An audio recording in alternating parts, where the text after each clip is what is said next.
bikin workshop pertama. Dia nemenin aku. Tahun ini nggak ada ya. Jadi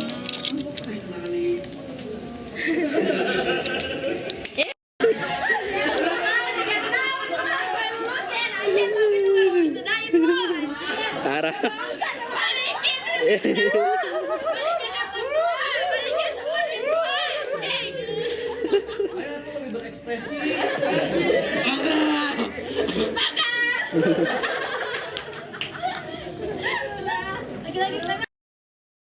Aduh, jir setupnya gini amat.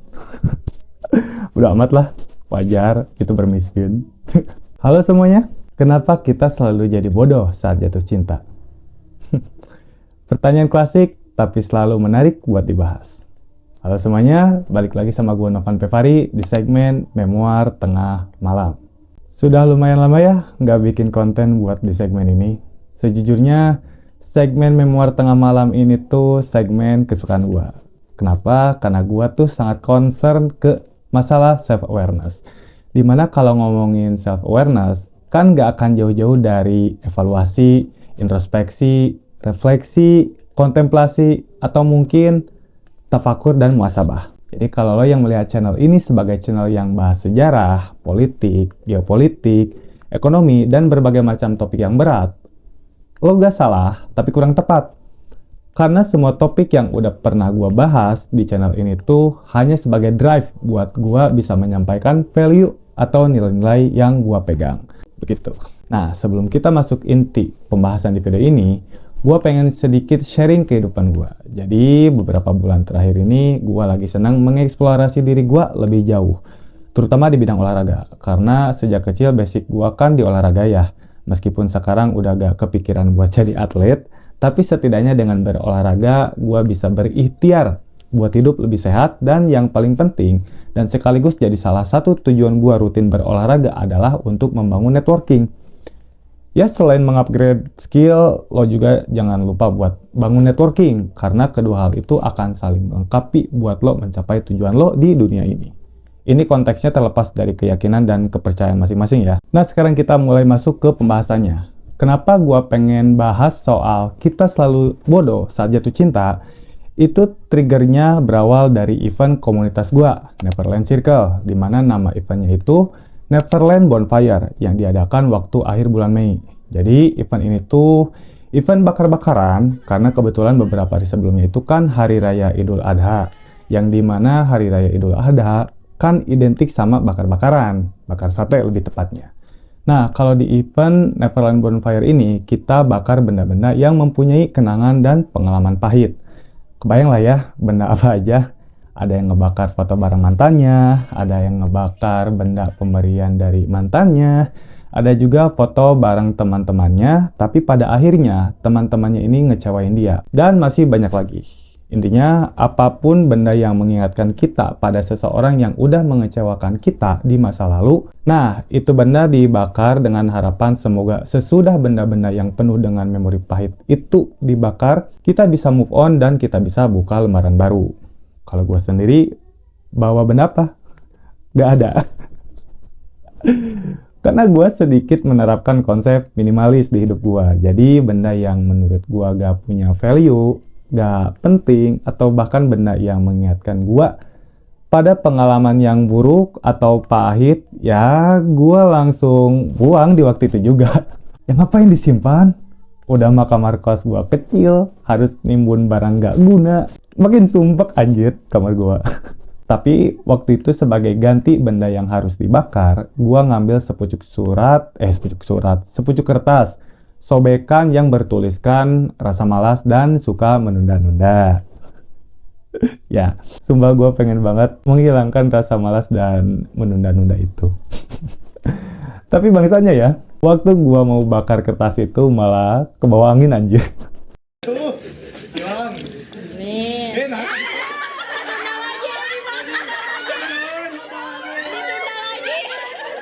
Kayak pertanda rasa malas dan menunda-nunda ini tuh menolak untuk dihapus di dalam diri gua.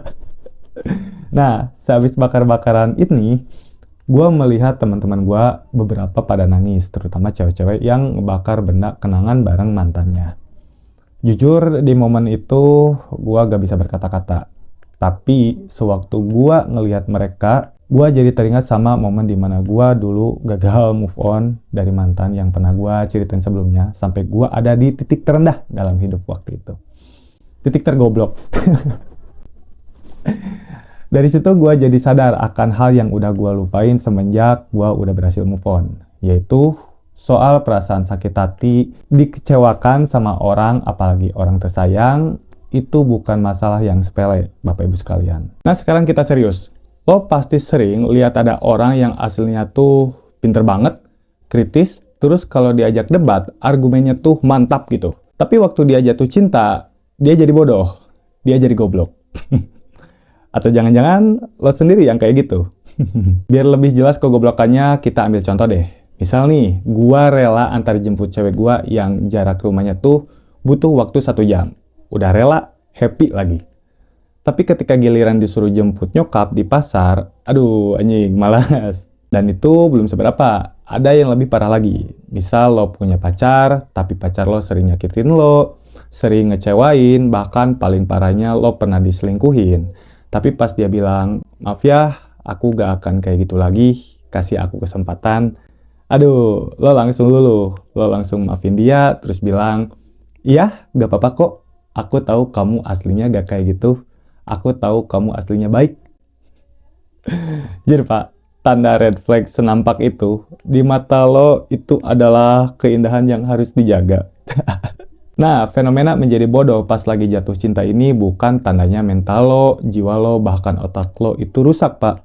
Bukan. Secara sains, fenomena ini ada penjelasannya. Ketika seseorang jatuh cinta, terjadi fenomena psikologis dan perilaku yang nggak biasa. Seseorang yang biasanya cerdas, skeptis, dan logis tiba-tiba bisa berubah menjadi impulsif, melakukan hal-hal yang nggak rasional, abai terhadap tanda bahaya yang kita kenal sebagai red flag, hingga sangat sulit melepaskan diri dari hubungan yang toksik. Masalah utamanya adalah matinya rasionalitas secara mendadak. Makanya orang yang lagi jatuh cinta itu sulit dikasih nasihat, entah itu sama temannya, orang tuanya, bahkan kayaknya nasihat dari malaikat sekalipun gak bakal mempan buat orang yang lagi jatuh cinta. Dan mungkin lo berpikir, itu mah emang dasar orangnya aja yang lemah imannya, atau bucinan. Tapi tahu gak? Sains punya jawaban yang jauh lebih dingin dan logis. Dan gua akan mencoba menjelaskannya secara evolusi dan neuroscience. Kenapa kita semua memang didesain buat jadi bodoh saat jatuh cinta? Gua akan coba jelasin ini semua dengan cara yang sangat sederhana. Insya Allah. Kita mulai dari perspektif evolusi terlebih dahulu. Jadi, gua pernah nonton kontennya Dr. Yu Hasan di channel YouTube Malaka.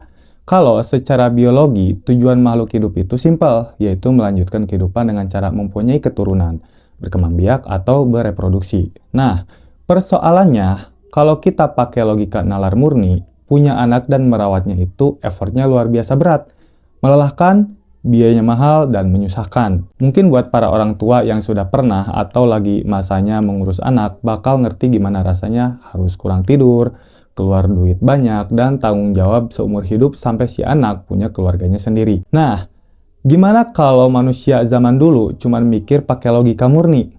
Ya, mereka pasti gak mau punya anak, dan kalau mereka gak mau punya anak, manusia udah punah dari dulu.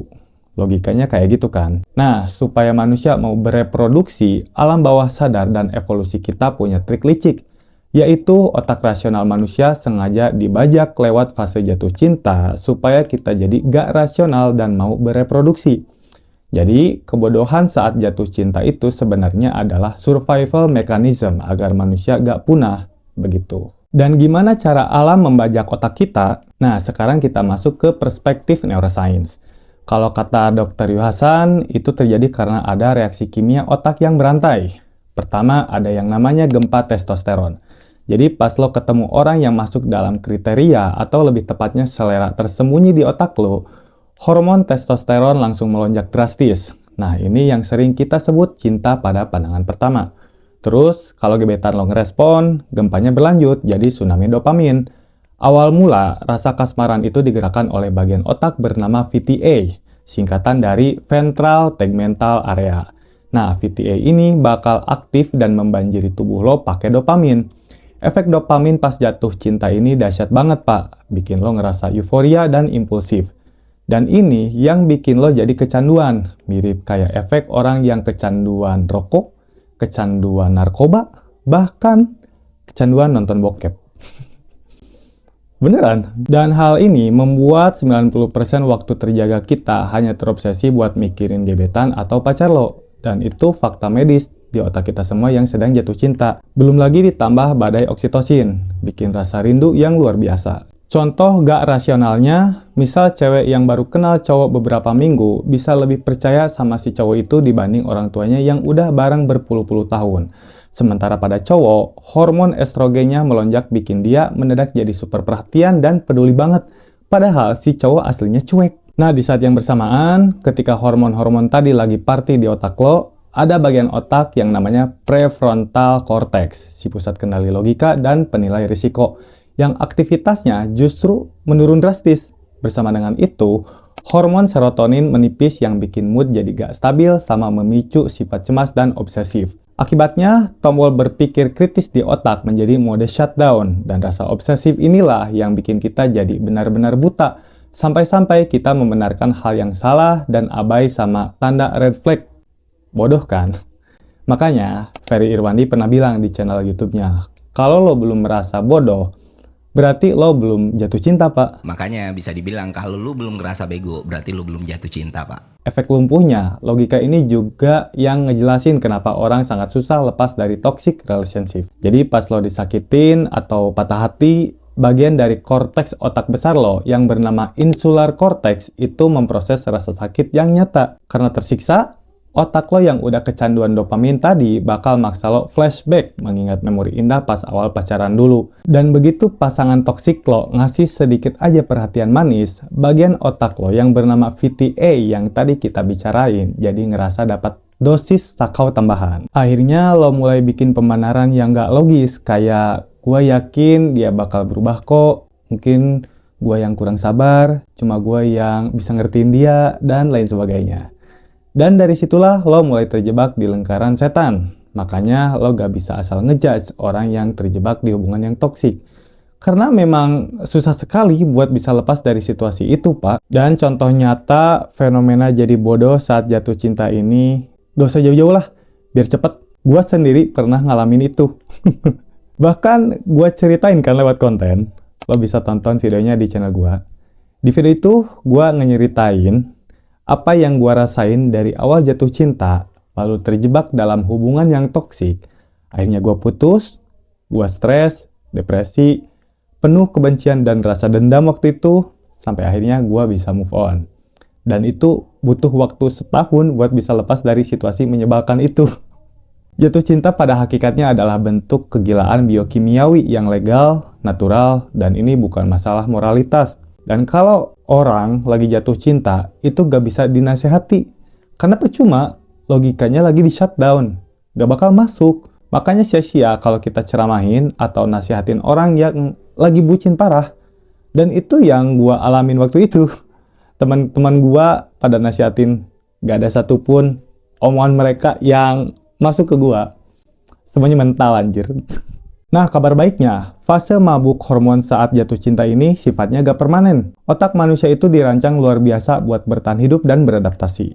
Fase mabuk hormon ini biasanya bertahan sekitar 6 bulan sampai 2 tahun sebelum akhirnya logika lo pelan-pelan balik lagi ke mode normal. Jadi tugas lo sekarang cuma satu, bersabar dan bertahanlah sampai logika lo balik lagi. Karena pada akhirnya, waktu dan adaptasi otak yang akan menyembuhkan luka tersebut, mengembalikan logika, dan membuat kita sadar dari kebodohan masa lalu. Jadi, kalau lo sendiri yang lagi ngalamin patah hati atau perpisahan, jangan denial. Sadari dan terima kalau itu adalah masalah. Akui kalau itu sakit dan hadapi rasa sakitnya. Sama, carilah distraksi yang positif. Entah itu jalanin hobi lo, berkomunitas, nongkrong sama temen, ngumpul sama keluarga, atau mungkin ibadah.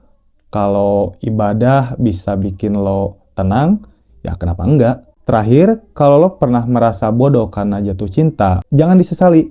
Itu artinya otak lo berfungsi normal sebagai manusia. Dan percayalah, badai pasti akan berlalu.